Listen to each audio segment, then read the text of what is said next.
ओम शांति।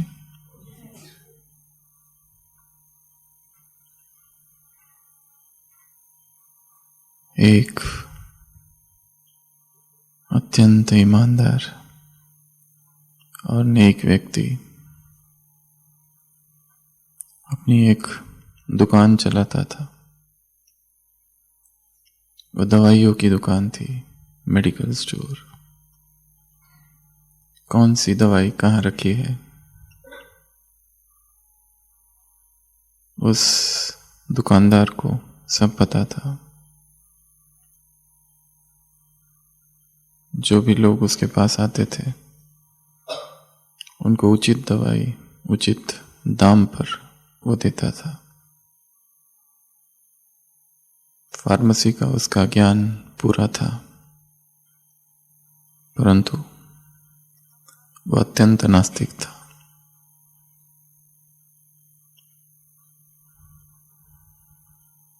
भगवान, भक्ति, प्रभु प्रेम, ये सब चीजें उसके लिए व्यर्थ थी।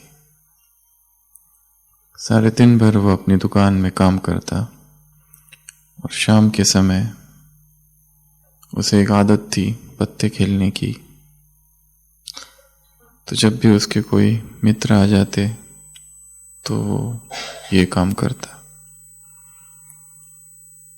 एक शाम जब बहुत बारिश हो रही थी तब उसके कुछ मित्र वहां आते हैं और दुकान में अभी कोई आया नहीं है कुछ दवाइयाँ लेने के लिए, और अंधेरा है, लाइट गई हुई है। मोमबत्ती के प्रकाश में वो अपने मित्रों के साथ ताश पत्ते खेलने बैठ जाता है। और तभी एक छोटा सा बच्चा आता है, अपनी जेब से पर्ची निकालता है और कहता है, मेरी माँ बहुत बीमार है, मुझे ये दवाइयाँ चाहिए। शहर के दवाइयों के बाकी दुकान बंद है, बड़ी मुश्किल से आप तक पहुंचा हूं। ये दुकानदार उस दिन पत्ते खेलने में इतना व्यस्त है कि उसे ये व्यवधान लगता है। पहली बार तो ध्यान नहीं देता, दूसरी बार बाहर आता है, पर्ची लेता है, अंधेरे में ठीक से दिखाई नहीं देता है क्या लिखा है, और दवाई की एक शीशी निकालता है, उस बच्चे को देता है, पैसे लेता है, पैसे काटता है, बाकी पैसे वापस करता है। बच्चा चला जाता है। जब उसके मित्र वहां से जाने लगते हैं, अचानक उसके मन में विचार आता है कि मेरे से शायद कोई गलती हो गई। वो जो बच्चा आया था पर्ची लेकर और जो दवाई उसे देनी थी उसकी जगह मैंने उसे कुछ गलत दवाई दे दी है, चूहे मारने की दवाई दे दी है। अब उसे चिंता होने लगती है, अब क्या होगा। अब उस बच्चे का नाता न पता, कहाँ ढूंढूं। अब वो दवाई उसकी माँ को खिलाएगा और उसकी माँ मर जाएगी। बेचैनी होने लगती है, हाथ पैर फूलने लगते हैं।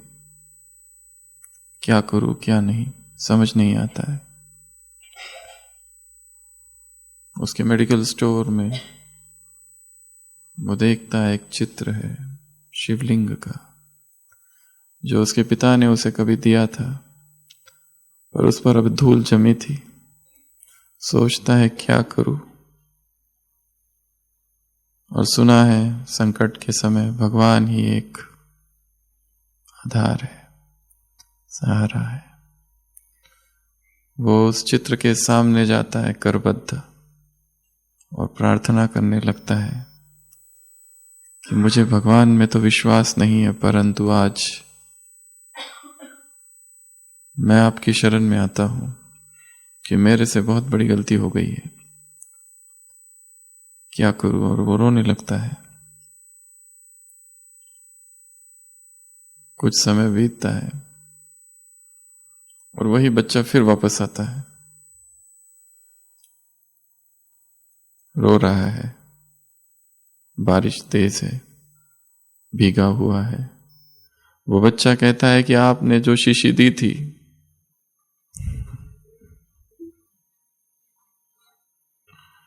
मेरे घर के सामने पानी इतना जमा था कि मैं गिर गया और इस शीशी टूट गई।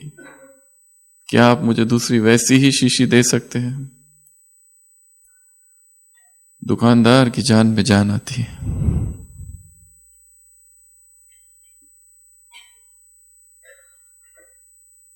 पर वो बच्चा कहता है ये दवाई खरीदने के लिए मेरे पास पैसे नहीं है। दुकानदार कहता है पैसे की जरूरत ही नहीं, तुम ये लो दवाई।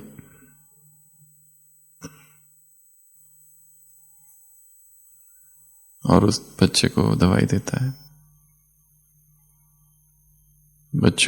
उस बच्चे की आंखों की निरागसता उसे आकर्षित करती है और पहली बार उसे उस परम सत्ता का भी अनुभव होता है जो मनुष्य शक्ति से परे है।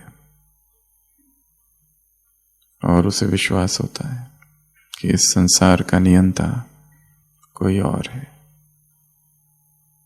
विश्वास, श्रद्धा, फेथ, बिलीफ और भगवान इन सभी शब्दों के लिए एक शब्द कहता है। कौन सा? निश्चय।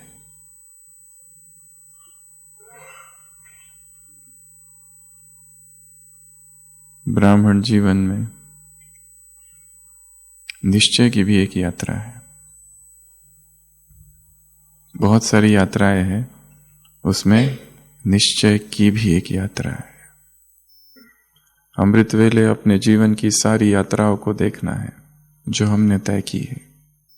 ब्राह्मण जीवन की यात्रा, संबंधों की यात्रा,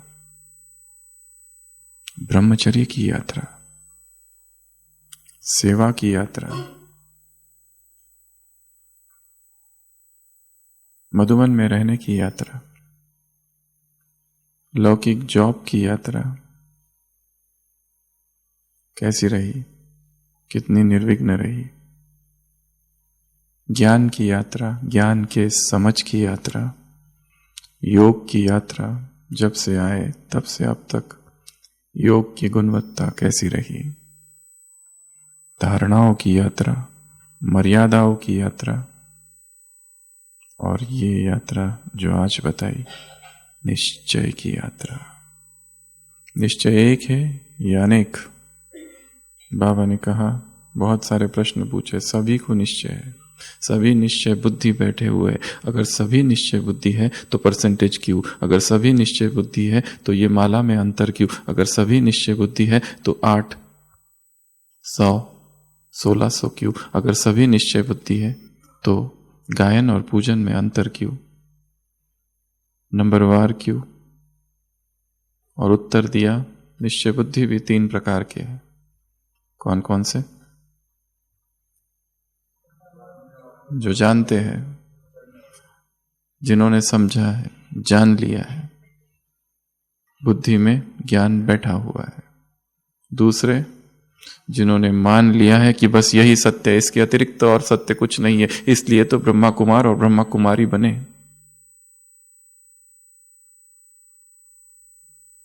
अगर निश्चय ना होता तो क्यों बनते? तीसरे, जिन्होंने जाना भी है, जिन्होंने माना भी है और जो चल रहे हैं, जिन्होंने इस ज्ञान को आत्मसात किया है, धारण किया है, अंगीकार किया है, जीवन में उतारा है। श्रीमत ही जिनका जीवन है, श्रीमत ही जिनका जीवन है, ऐसे बच्चे।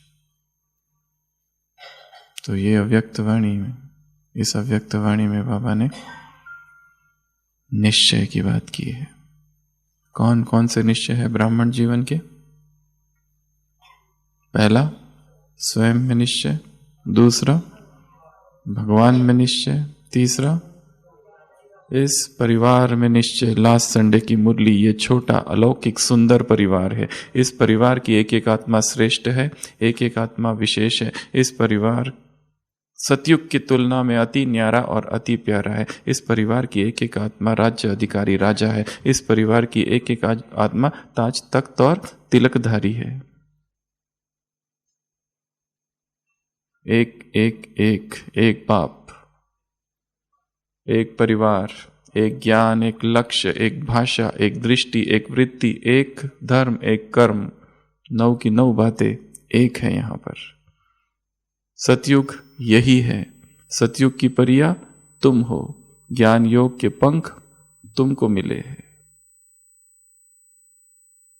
लास्ट संडे की मुरली। परिवार में निश्चय। चौथा, ड्रामा में निश्चय। पांचवा, भगवान जो ज्ञान सुना रहा है उस ज्ञान में निश्चय।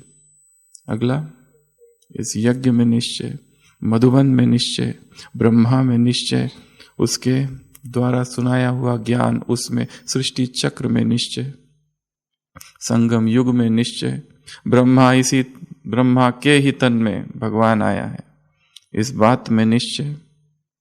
और विनाश का क्या? लास्ट मोमेंट में बाबा कहते कि विनाश वगैरह कुछ नहीं होना है, तो इसी तन में आत्मा देवता बन जाओगे। हम क्या कहेंगे? ना, उसमें भी निश्चय। और किस में निश्चय? और किस में निश्चय? और किस में निश्चय? अपने श्रेष्ठ भविष्य में निश्चय। हम ही थे, हम ही बनेंगे, इस बात में निश्चय। अपने 5 स्वरूपों में निश्चय। अभी अभी गृह कार्य दिया है बाबा ने। हर दिन 5 सेकेंड से लेके तो 5 मिनट तक क्या करो?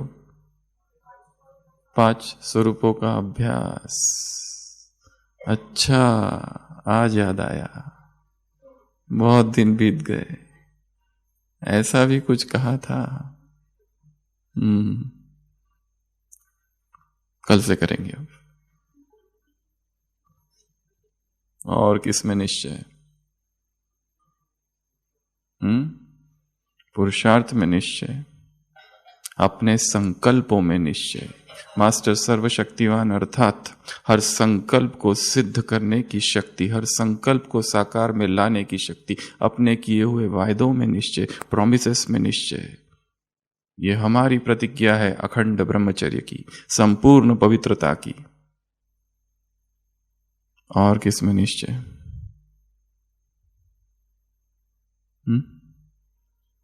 अपने लक्ष्य में निश्चय। और किस में निश्चय? अपने स्वरूप में निश्चय। आत्मा का ये मेरा स्वरूप है, यही वास्तविक स्वरूप है। नए जन्म में निश्चय। ब्राह्मण जीवन में निश्चय। इस परिवार की एक एक आत्मा महान है, इस बात में निश्चय। नएपन में निश्चय। पुरानी दुनिया की कोई भी वस्तु स्वीकार नहीं करनी है। लास्ट संडे की मुरली। इस संसार से वैराग्य, इस बात में निश्चय, हर बात में निश्चय। आज की साकार मुरली में बाबा ने 8 निशानियां बताई है। अव्यक्त मुरली में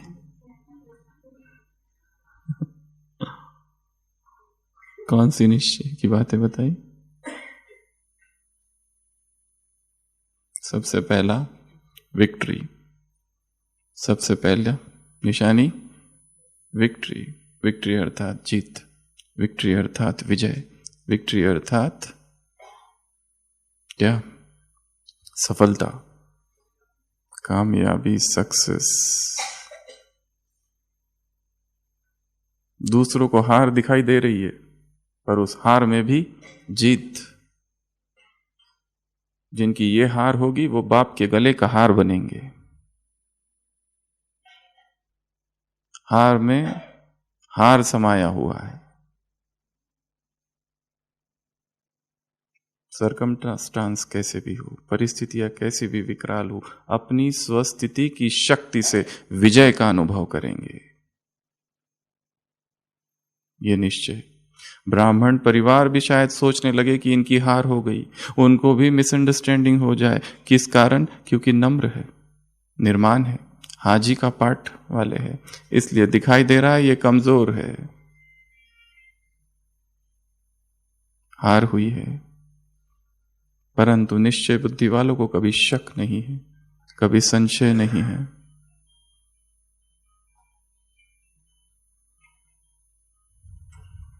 निश्चय है जीत हमारी ही होगी, अंततः विजय मेरी है। ये विश्वास, ये निश्चय, ये फेथ, ये बिलीफ स्वयं में। एक अत्यंत ईमानदार व्यक्ति बूढ़ा है, रास्ते से जा रहा है, देखता है एक पर्स पड़ी हुई है, उठाता है और तब तक एक महिला एक पुलिस को लेके आती है, कहती है यही है वो जिसने मेरी पर्स चुराई है, पकड़ लो इसे। यहीं पे गिरी थी और इसके हाथ में है। वो पर्स छीनती है और देखती है उसमें पैसे नहीं है, कहती है इसने पैसे चुरा लिए, मेरे पैसे निकालो। वो कहता है जब मैंने इसे देखा इसमें पैसे थे ही नहीं। वो कहता है ये झूठ बोल रहा है, मुझे अपने बच्चे की फीस भरनी है कल। Single mother. वो बूढ़ा व्यक्ति कहता है ही नहीं, परंतु वो कहती है कि थे इसमें पैसे। तो वो व्यक्ति पैसे निकालता है अपनी जेब से और उसको दे देता है। पुलिस को उसके साथ आगे की कार्रवाई के लिए छोड़कर वो महिला वहां से निकल जाती है। दूसरे दिन वो एक लाइन में खड़ी है, स्कूल के पास जा रही है, उस लाइन में पैसे भरने के लिए। वही व्यक्ति उसके पीछे पीछे आ रहा है। उसे लगता है कि ये वापस चोरी करने आ रहा है और वहां पर वही पुलिस वाला खड़ा है दूर। वो फिर से उस पुलिस वाले के पास जाती है, कहती है कि ये वह व्यक्ति मेरा फिर से पीछा कर रहा है। तब तक उस व्यक्ति को पसीने आ रहे, वो गिरने की हालत में होता है। वो दोनों उसके पास जाते। पुलिस वाला बताता है कि वो पैसे जो कल इसने तुमको दिए, ये तो उसके खुद के पैसे थे, पर जब उसने सुना कि तुम्हारे बेटे की फीस भरने का लास्ट डे है, उसने अपनी जेब से पैसे निकाल कर तुमको दिए थे। वो अपनी पर्स फिर से खोलती है, देखती है उसमें डबल पैसे है और उस गिरते हुए बूढ़े व्यक्ति को वो लोग संभालते हैं और उससे पूछते हैं आज तुम क्यों पीछे पीछे आ रहे थे? वो कहता है मैं ये देखने आ रहा था कि कोई दूसरा तुम्हारा पर्स चोरी ना कर दे। सच्चाई की हार नहीं होती, विजय है समाई। मिसअंडरस्टैंडिंग हो सकती है, हाजी का पाठ विनम्रता, नम्रता, निर्माण चित्त, परंतु निश्चय बुद्धि आत्माओं को क्या विश्वास है कि जीत हमारी है। हार में भी जीत है, शक नहीं, कोई संशय नहीं, कोई डाउट नहीं। ये सबसे पहली निशानी कि हमारी ही जीत होगी, चाहे कुछ भी हो जाए। स्वयं भगवान हमारे साथ है, ये निश्चय। स्वयं भगवान से हमारे सारे संबंध है, ये निश्चय। भगवान छत्र छाया है, ये निश्चय। हाथों में प्रभु का हाथ है, ये निश्चय। और जब तक वो हमारे साथ है हमें कुछ नहीं हो सकता, कुछ नहीं। सबसे पहली निशानी विक्ट्री। दूसरी निशानी नो कंफ्यूजन, कोई दुविधा नहीं, राइट है या रॉन्ग है। स्वयं के प्रति या दूसरों के प्रति भी क्या करेंगे? जो भी निर्णय लेंगे वो सत्य होगा, सरल होगा, स्पष्ट होगा। सत्य, सरल, स्पष्ट, हाँ और ना का जो निर्णय है, जरा भी दुविधा नहीं, नो कंफ्यूजन। विजयी का मन, क्या कहा बाबा ने शब्द? विजयी का मन। कोई कंफ्यूजन ही नहीं है या नहीं है या नहीं। हर निर्णय स्वयं का स्वयं के प्रति और दूसरों के प्रति उनका जो होगा वो कैसा होगा? सरल, स्पष्ट और सत्य होगा। यह निश्चय बुद्धि आत्माओं की दूसरी निशानी है। नहीं तो मन में दुविधा होती है कि जो मैंने सोचा, जो मैंने निर्णय लिया वो सत्य है, असत्य है, श्रीमत अनुसार है या मनमत परमत है। कंफ्यूजन की अवस्था, दुविधा की अवस्था, डिलीमा की अवस्था, इधर जाऊं या इधर जाऊं, ये करूं या वो करूं। जहां मैं हूं, जहां ड्रामा ने मुझे रखा है, वही मेरे लिए सबसे बेस्ट प्लेस है। जो लोग मेरे इर्द गिर्द है वही लोग बेस्ट पीपल, और जिस स्थान में हूं, बेस्ट स्थान, बेस्ट टाइम है ये। जिन लोगों के बीच हूं, जिस स्थान में हूं, जिस समय में हूं, ये स्थान, ये समय, ये व्यक्ति, ये परिस्थितियां, इसी में मेरे जीवन का उत्कर्ष है। अंग्रेजी में एक किताब है, ऑब्स्टेकल इज द वे। एक लेखक ने किताब लिखी है, विघ्न जो है वही मार्ग है, वही रास्ता है। विघ्न को विघ्न नहीं समझना है, विघ्न को रास्ता समझना है।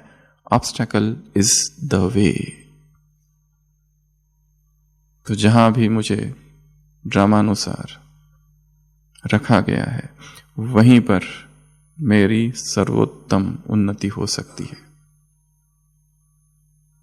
ये निश्चय, ये विश्वास, ये फेथ, ये बिलीफ, कोई दुविधा नहीं, कोई कंफ्यूजन नहीं। जैसे कहा, निश्चय की भी यात्रा है। हार भी होगी, पर हार से फिर खड़े हो जाना, फिर चालू हो जाना, आगे आगे आगे आगे आगे, अपनी हार से सीखते जाना। अपनी कंफ्यूज्ड माइंड की जो स्टेज अतीत में थी, पास्ट में थी, उससे भी सीखते जाना और आगे बढ़ना। तो निश्चय बुद्धि की दूसरी निशानी, दुविधा नहीं, नो कंफ्यूजन। तीसरी निशानी, स्पिरिचुअल प्लेजर, रूहानी मौज में रहेंगे। तीसरी निशानी, रूहानी मौज में रहेंगे। आग समान परिस्थितियां है, परंतु अग्नि परीक्षा भी क्या अनुभव होगी? खुशी का अनुभव होगा, विजय की खुशी का अनुभव होगा। जैसे दुनिया में मौज मनाते हैं जब कोई जीतता है, अगर किसी चुनाव में कोई नेता जीत जाता है, कितना बड़ा जश्न होता है।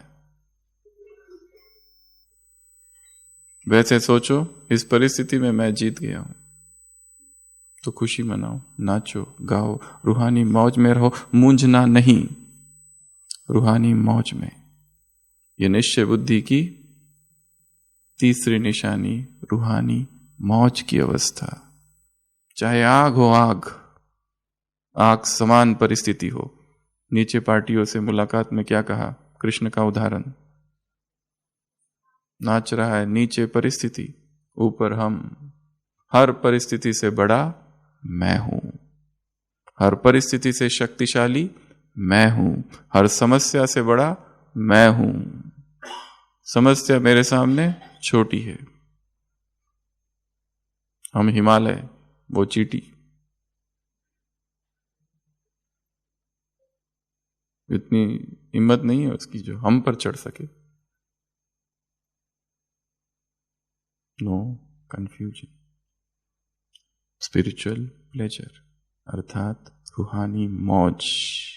अगर रूहानी मौज नहीं है अर्थात निश्चय बुद्धि नहीं। बाइबल में वर्णन है, एक ऐसे व्यक्ति का वर्णन है जो कि जीसस क्राइस्ट का सबसे अनन्य शिष्य है। बाकियों में प्यार है 11, पर यह जो है इससे सबसे ज्यादा प्यार है। पर उसी के लिए जीसस क्राइस्ट एक भविष्यवाणी कहता है कि जब ऐसा समय आएगा तुम मुझे नकार दोगे 3 बार। वो कहता है मैं कभी नहीं हो सकता प्रभु, कभी नहीं। मेरा संपूर्ण निश्चय है आप पर कि आप ही मसीहा हो। जीसस कुछ नहीं कहता। दिखाया है। मध्य रात्रि के समय एक शिष्य धोखा देता है, जुडास, और वो सैनिक आ जाते हैं, उनको पता चल जाता है ईसा मसीह यहाँ है और उसे पकड़ के ले जाते हैं। परंतु पीटर वो भी पीछे पीछे चला जाता है और वो जो गेट होता है जिसके अंदर उसे ले जाते हैं, सदा दूसरे दिन उसे सुनाई जाने वाली थी, वो भी अंदर घुस जाता है। अंदर उसे धक्का दिया जाता है, जीसस क्राइस्ट को मारा जाता है, अपमानित किया जाता है। वो सारे सैनिक उसकी बहुत हंसी उड़ाते हैं। रात का समय है और वो पीटर भी वहां जाके छुप जाता है। दूसरे उसको देख के कहते, क्या तुम उस आदमी के साथ थे? वो कहता है, कौन आदमी? मैं तो उसे जानता भी नहीं। थोड़ी देर के बाद एक महिला वहां से जाती है। वो कहती है, मैंने तुमको उसके साथ देखा था। वो कहता है, woman, I even don't know him. मैं तो मुझे पता ही नहीं वो कौन है। दूसरी बार ठंड का मौसम है, आग सेक रहे सब लोग। एक देखता है उसमें से एक सिपाही, कहता है, क्या तुम उसके फॉलोअर हो? वो कहता है, फॉलोअर? मैंने तो उसे आज तक देखा भी नहीं। बस 3 बार इनकार करता है और वो मुर्गा बांग देता है। और जैसे ही मुर्गा बांग देता है उसे वो बात याद आ जाती है कि मैंने ही अपने प्रभु को इनकार कर दिया, मेरा कहाँ गया निश्चय। और बाइबल में स्टडी ग्रुप, स्टडी सर्कल में इस पर बहुत रिसर्च है कि पीटर ने डिनाई क्यों किया। निष्कर्ष निकाला गया 2 कारण से। एक, उसकी कमजोरी, अपनी कमजोरी। वो हमेशा डींगे हाँकता था कि सबसे ज्यादा विश्वास मेरा आप पर है। वहां उसे पता चला कि मैं तो फेल हो गया। और दूसरा, भय। अब इसके साथ क्या क्या होने वाला है, बहुत बुरा होने वाला है। इसको छोड़ेंगे नहीं ये लोग, वो मेरे साथ भी होगा। बहुत रोता है, बहुत रोता है, बहुत रोता है। परंतु ये भी दिखाया है उसका वो जो फेल हुआ निश्चय में, उसके आधार से ही उसे इतना पश्चाताप हुआ कि आगे वही सबका लीडर बना। उसी ने क्रिश्चियन धर्म की सबसे ज्यादा स्थापना की। उसने दूसरों को सिखाया कि मैं ऐसा फेल हुआ था, तुम ना होना। निश्चय की भी परीक्षा होगी। कुछ हो रहा है और कोई कहे तुम ब्रह्मा कुमारीज में थे, वो कहते नहीं, मुझे तो पता ही नहीं। ऐसा तो नहीं बोलेंगे। तुमको माउंट आबू में देखा था, वहां पांडव भवन में। मैं कहाँ है माउंट आबू? मैं तो राजस्थान में ही कभी गया नहीं आज तक।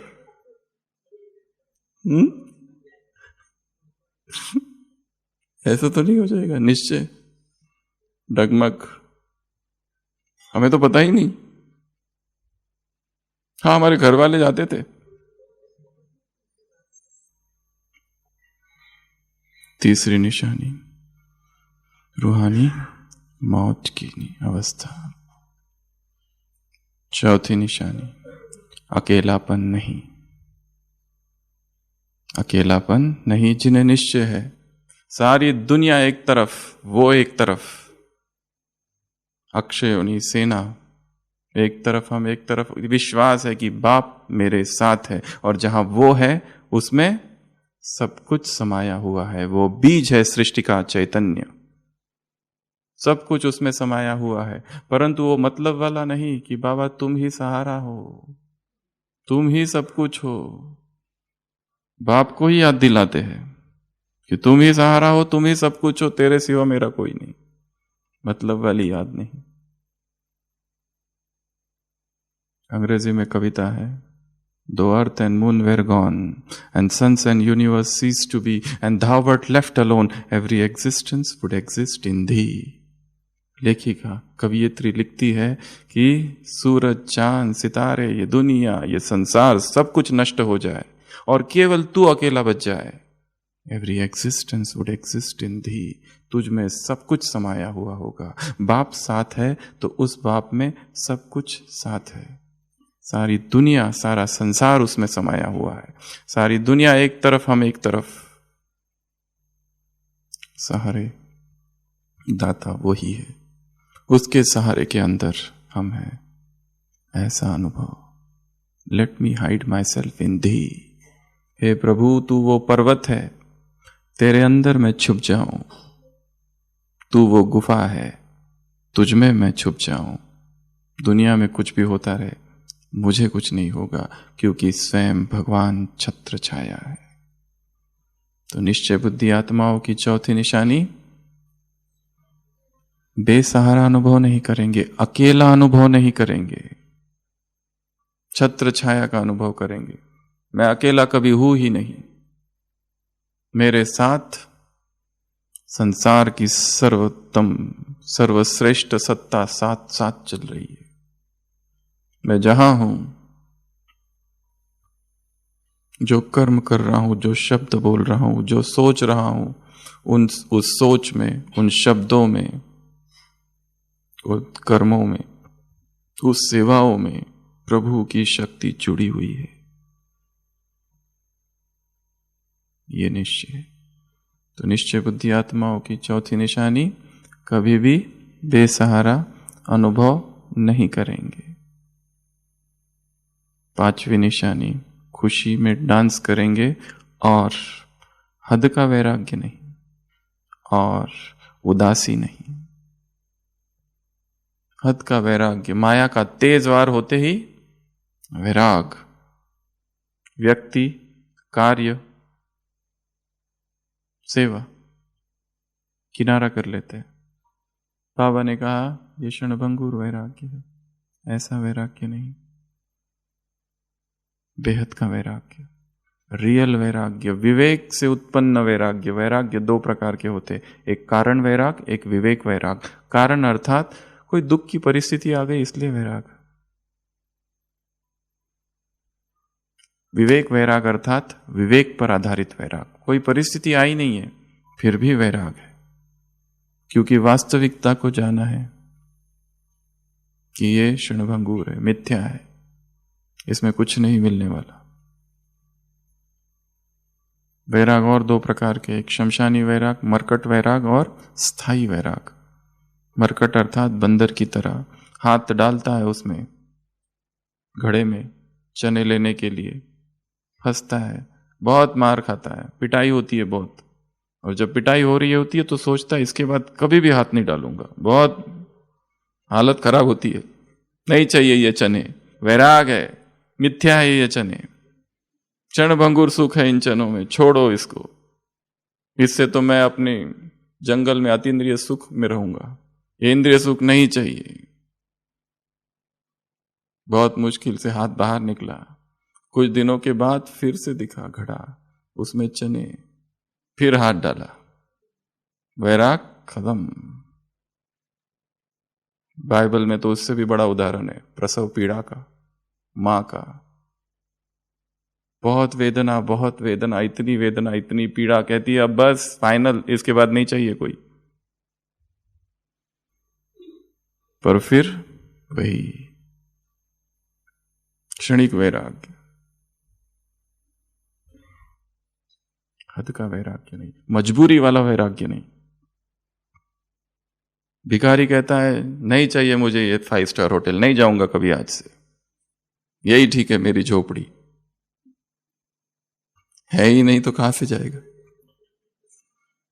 महात्मा बुद्ध कह सकता है कि मुझे ये राजभवन नहीं चाहिए, पर जिसके पास है ही नहीं, मजबूरी वाला वैराग्य नहीं।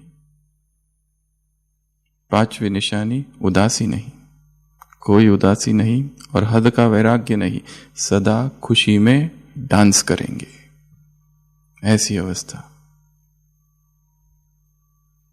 निश्चय बुद्धि आत्माओं की। छठवीं निशानी, 8 निशानियां गिनाई है। छठवीं निशानी, जो निश्चय बुद्धि आत्मा है वो अपनी सफलता का, विजय का वर्णन नहीं करेगी, उल्हाने नहीं, इसकी वजह से हुआ, उसकी वजह से हुआ। खालीपन नहीं, क्योंकि खालीपन है तो आवाज बहुत है।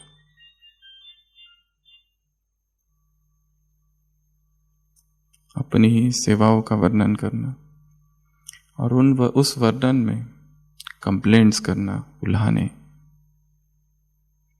ये खालीपन की निशानी है। जो संपन्न है वो भरा हुआ है। अध जल गगरी छलकत जाए। Empty vessel makes more noise, आवाज करता है बहुत। क्यों करता है आवाज? क्योंकि कुछ है नहीं उसमें। कहा जाता है महात्मा बुद्ध और महावीर समकालीन थे। दोनों की विचारधाराएं अलग थी, दोनों की सिद्धांत फिलॉसफी अलग थी, सब कुछ अलग था। और दोनों के शिष्य एक साथ एक ही समय पर कई बार टकराए थे। वो कहते थे हम बड़े, वो कहते थे हम बड़े, वो कहते हमारे गुरु बड़े, वो कहते थे हमारे। कहा जाता है, सत्य है पता नहीं, कि दोनों एक साथ एक ही कमरे में 3 दिन रुके थे, महात्मा बुद्ध और वर्धमान महावीर। शिष्यों को बहुत उत्सुकता थी, अब कुछ तो होगी गड़बड़, दोनों टकराएंगे, वो कहेगा मैं राइट, वो कहेगा तू राइट, तू रॉन्ग, लड़ाई होगी। बुद्धिज्म के सिद्धांत अलग है, जैनिज्म के सिद्धांत अलग है। बुद्ध ने तो त्याग दिया ये बहुत अति का मार्ग, और जैनिज्म तो अति है तपस्या की।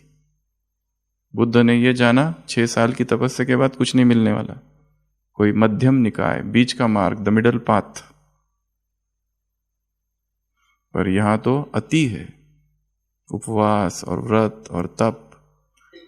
दोनों एक साथ एक ही कमरे में 3 दिन रहे, ना उसने कुछ बोला ना उसने कुछ बोला, मौन, बोलने को कुछ है ही नहीं, संपन्न है, आवाज की आवश्यकता ही नहीं है। झगड़े कहां होते हैं? लोअर लेवल पर, हायर लेवल पर कोई झगड़े नहीं है। जैसे जैसे आत्मा संपन्न बनती जाती है, उसकी समझ बढ़ती जाती है और सारे द्वंद्व से परे निकल जाती है, अद्वैत अवस्था आती है। द्वैत नहीं, दो नहीं। शंकर जी और राम जी की लड़ाई हुई, राम जी के बंदर भी लड़ पड़े शंकर जी के गणों के साथ। हमारे बॉस से लड़ाई, बहुत लड़ाई की दोनों ने। बाद में दोनों की फ्रेंडशिप हो गई, राम जी और शिव जी की। पर बंदर और गण वो लड़ते ही रहे। सारी लड़ाइयां नीचे की अवस्थाओं में। जितने धर्म स्थापक है संसार में, सब आ जाए आज एक प्लेटफॉर्म पर, दुख होगा उनको। उनमें कोई लड़ाई नहीं है, मोहम्मद पैगंबर और जीसस क्राइस्ट में कोई लड़ाई नहीं है। हिंदुओं के पैगंबरों में और बाकी पैगंबरों में किसी में कोई लड़ाई नहीं होगी, सब आराम से बैठ के चाय पिएंगे। लड़ाई किस में है? फॉलोअर्स में, अनुयायी में। तो निश्चय बुद्धि आत्मा की निशानी, क्या कहा? 6वीं निशानी, वर्णन नहीं, उल्हाने नहीं, खालीपन नहीं, no explanation, no complaints, no emptiness. भरी होगी आत्मा, और आत्मा भरती है योग से। 2 दिनों से मुरलियां चल रही है, योग बल, कर्मेंद्रिया शांत हो जाती है, कंट्रोल में आ जाती है। योग बल सबसे बड़ा बल है, ज्ञान से भी बड़ा बल है। जैसे भक्ति में, संसार में प्रारब्ध बड़ा या पुरुषार्थ, तो पुरुषार्थ, तो यहां पर योग बड़ा। वो बल से आत्मा को भरना है, योग के बल से और ज्ञान के बल से।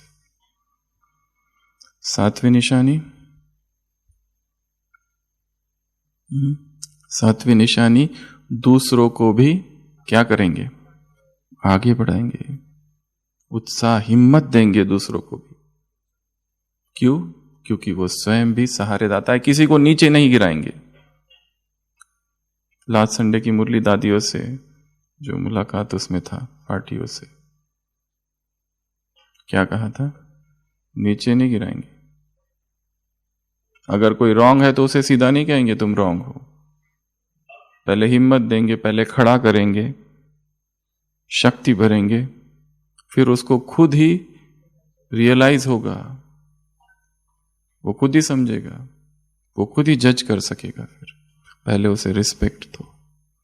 तो 7th एनकरेजमेंट, 7वीं निशानी, दूसरों को क्या करेंगे? एनकरेज, करेज, एनकरेज, हिम्मत बढ़ाएंगे दूसरों की। 8वीं निशानी, अंतिम निशानी, व्यर्थ से मुक्त। नंबरवार क्यों बन रहे, हार क्यों हो रही है? व्यर्थ की वजह से। जहां व्यर्थ है वहां समर्थ नहीं, जहां व्यर्थ है वहां जीत नहीं। तो निश्चय बुद्धि आत्मा अर्थात सभी व्यर्थ से मुक्त। 8 निशानियां हैं। फिर से चालू करते हैं पीछे से। 8वीं, व्यर्थ से मुक्त, व्यर्थ से वैराग। सच्चा वैराग कौन सा है? व्यर्थ और निगेटिव से वैराग आ जाए। जहां व्यर्थ बातें हो रही है, व्यर्थ चीजें हो रही है, उन सब में कोई इंटरेस्ट ही नहीं है, रस ही नहीं है ऐसी बातें सुनने में। 7वीं निशानी, हिम्मत देंगे। 6वीं निशानी, वर्णन नहीं करेंगे। अपनी सेवाओं का बहुत वर्णन करना, मार्क्स कट हो जाते हैं। हमने ये किया, हमने वो किया, हमने किया क्या? ईश्वरीय यज्ञ में जो कुछ हो रहा है सब कुछ ऊपर से हो रहा है। कई बार सुनाया इसके पहले, दादी जानकी ने कभी टीचर्स की भट्टी में टीचर्स से प्रश्न पूछा था, अपने आप को क्या समझती हो? सेवाधारी, निमित्त या कठपुतली? टीचर्स सेंटर की टीचर्स से पूछा था, अपने आप को क्या समझती हो? सेवाधारी समझती हो, निमित्त समझती हो या कठपुतली? कठिन प्रश्न है। सेवाधारी भी बहुत बड़ी अवस्था है, हम सेवा कर रहे हैं, उसके ऊपर है निमित्त। भगवान ने निमित्त बनाया, पर उसमें भी अहंकार हो सकता है कि मुझे निमित्त बनाया है, तुम्हें नहीं, तुम चुप रहो। निमित्त मुझे बनाया है, निमित्त का अहंकार। उसके सबसे ऊपर है कठपुतली का अपना कुछ है ही नहीं, ऊपर से उंगलियां हैं, धागे हैं, डोर। जय विधि राखे राम, ताई विधि रहिए, thy will shall be done। जैसा वो चला रहा है, जहां वो बिठाए, जहां वो रखे, उसको जो कराना है वो करे, मालिक वो है। ये अवस्था। 5वीं निशानी, खुशी में डांस करेंगे, हद का वैराग्य नहीं, ना ही उदासी, ना दुख। जहां निश्चय है वहां उदासी नहीं हो सकती। एक बहुत अमीर व्यक्ति, इतना पैसा उसके पास, अपनी ही खुद की नाव बनाई नौका विहार के लिए, और समुद्र में निकल पड़ा। ऐसा तेज तूफान आया कि नाव उछट गई। लाइफ जैकेट पहना था, समुद्र में कूदा और पता नहीं कहां पहुंच गया, एक वीरान अनजान बिहड़ टापू पर, जहां पर कई दिनों तक अकेला घूमता रहा, कोई नहीं दिखा उसे। चिल्लाता रहा, भगवान में विश्वास था कि भगवान मेरी मदद करेगा, मेरी रक्षा करेगा, जरूर किसी ना किसी को भेजेगा। पर कितने दिन बीतते गए, उसको बीमारियां भी बहुत थी,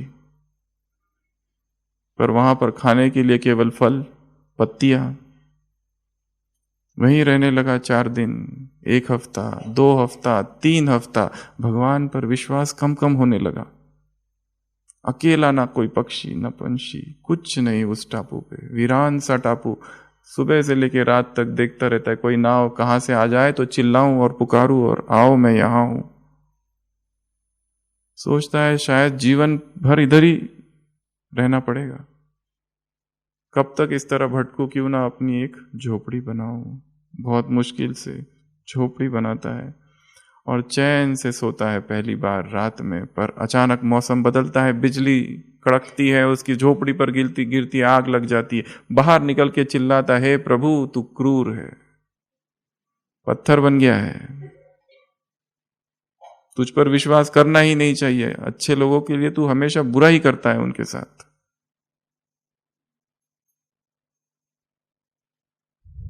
तभी 2 लोग भागते हुए आते हैं, कहते हैं हम यहां से जा रहे थे अपनी नाव में, देखा इस टापू में आग लगी है, जरूर यहां कोई मनुष्य होगा, अच्छा किया तुमने तुम्हारी झोपड़ी में आग लगा दी, नहीं तो हम यहां आते ही नहीं। तब वो फिर से घुटनों के बल गिरता है और कहता है, Thy ways are past our understanding। तू जो करता है वो हमारी समझ से परे है।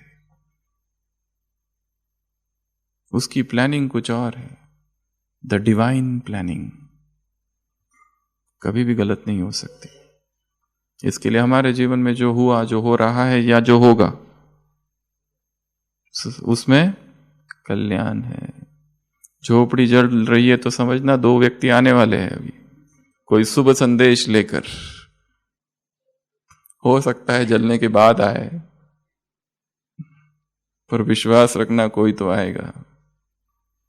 जिस उदासी के वीरान टापू में हम बैठे हैं, जहां पर कोई कुछ भी दिखाई नहीं देता है, उस टापू से हमें वापस ले जाने वो किसी ना किसी को जरूर भेजेगा। तुम सब कौन हो? आज की मुरली में क्या कहा? यहां आते हो तो क्या बन जाते हो?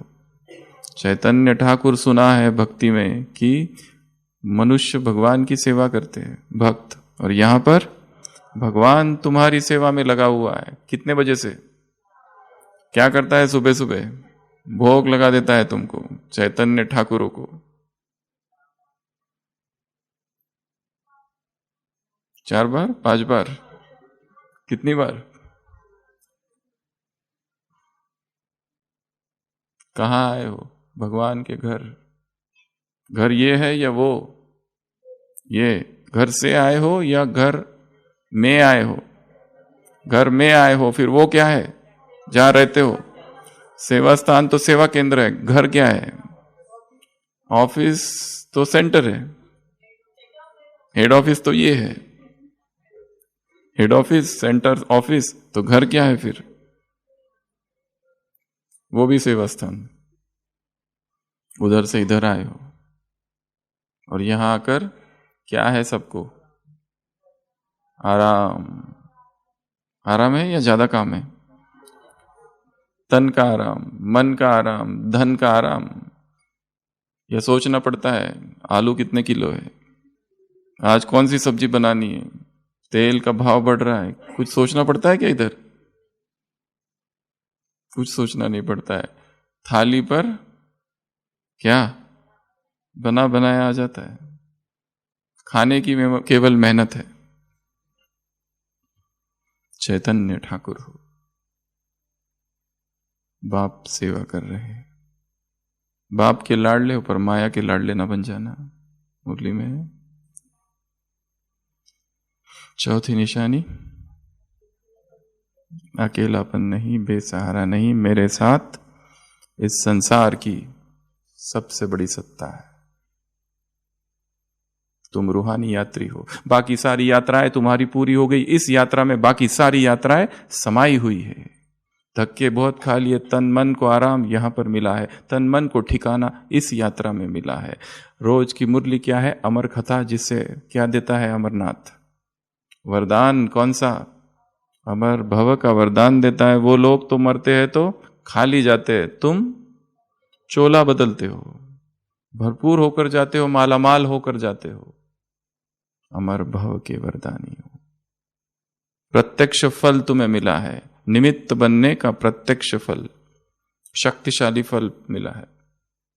परिस्थिति नीचे, तुम ऊपर। नया जीवन है, नया जन्म है, श्रेष्ठ आत्माएं हो, सब कुछ बदल गया है, सब कुछ नया है।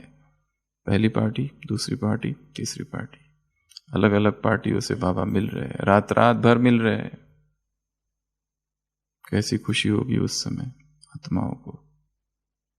ऐसी ज्ञानवर्धक बातें, प्रेरणादायी बातें, ज्ञान का एक एक महावाक्य, एक एक वरदान जो मिल रहा है। तो चौथी निशानी, बेसहारा नहीं। चौथी निशानी, हम अकेले नहीं हैं। एक अंग्रेजी लेखक ने लिखा है, I feel lonely when I forget that God is my supreme companion. मुझे अकेला तब महसूस होता है जब मैं ये भूल जाता हूं कि मेरा परम साथी स्वयं भगवान है, सुप्रीम कंपेनियन है वो। तीसरी निशानी रूहानी मौज की अवस्था है। दूसरी निशानी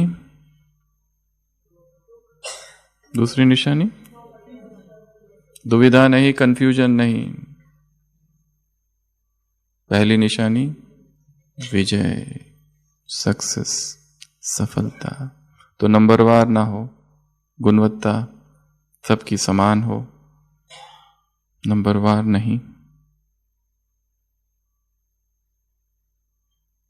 परसेंटेज नहीं, निश्चय। आप सबको काम दे रहे हैं। पहला प्रश्न, ब्राह्मण जीवन में कौन कौन से निश्चय होने चाहिए? 21 प्रकार के निश्चय हर एक ने लिखने हैं। उसके बाद सोने से पहले, हाँ ठीक है, सोने से पहले लिख लो। बाबा ने कहा ये निश्चय बुद्धि तो सीढ़ी है किसकी? नष्टो मोहा की। आगे का चैप्टर है नष्टो मोहा, उसके बारे में बाद में सुनाएंगे, कब पता नहीं, सुना भी दिया कई बार, परंतु ये सीढ़ी मात्र है।